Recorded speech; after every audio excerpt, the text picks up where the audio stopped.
On Apple Podcasts, Omni Studio, and wherever you get your podcasts, I'm James Cridland, the radio futurologist. This week, what should go in your top-of-hour ident to make people listen longer?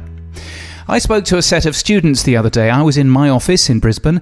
They were in a classroom in the picturesque and especially beer-friendly city of Ghent in northwest Belgium.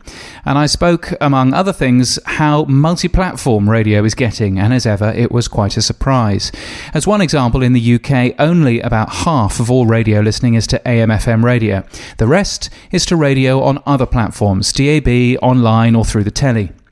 Chances are, if you're involved in a radio station, you'll be available in a few different ways too. Your radio station, that is, perhaps on FM, online, in an app, or other ways. We make stations available in different ways to attract more audience and to encourage trial. And all the research I've ever seen appears to show that a mobile phone is used as a radio for when you can't get to a radio. Online streaming does really well in the workplace, particularly if you're using a good, high-quality desktop player on your website. Radio through the TV, perhaps via cable, perhaps on broadcast space owned by your owning company, brings live radio into the front room or into a child's bedroom while they do their homework. In many parts of the world, though, we're getting very good at getting our stations in different places, and then entirely neglecting to mention it. You'd be surprised how many people don't know that you're available in a certain way and would listen more if they did know.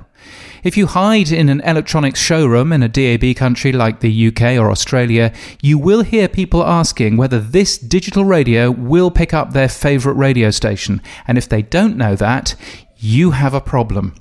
Now, many stations do have a top-of-hour ident. In the US, it's required by law. In most other countries, it isn't, but most stations do it, since most stations carry news bulletins at the top of the hour, and therefore they have an expansive and impressive-sounding news jingle. And this is the most natural place to remind listeners where they can find you, and to remind them of your listening proposition, every hour, all day. So here are some examples. Maybe the top of hour might say, online, on the iHeartRadio app, on digital radio, and on 693 AM. Playing good times and great classic hits, this is Brisbane's 4KQ. You can tell that I'm not a voiceover, can't you? How about another one? Online, on Radio Player Canada, HD2 101.1, and on 980 AM, this is Vancouver's News and Talk, CKNW.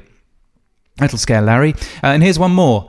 Today's hits, yesterday's favourites, on your smartphone, online and FM. This is Magic 106.7 WMJX Boston. And finally, here's another. On FM, online, on your mobile and on digital radio, leading Britain's conversation. This is LBC. Well, that last one, that's not the figment of my imagination. Take a listen. On FM, online, on your mobile and on digital radio, leading Britain's conversation. This is LBC.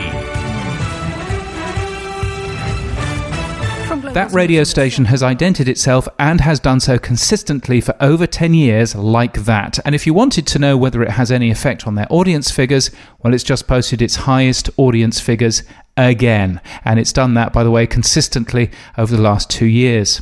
Multi-platform radio is our future. We need to be on the devices our audiences are already using.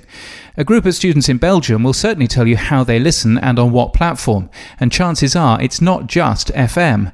But being there is no use unless we tell our audience we're there too. You can get my weekly newsletter at james.crid.land and daily podcasting news at podnews.net and whatever platform you're listening on. Until next time, keep listening.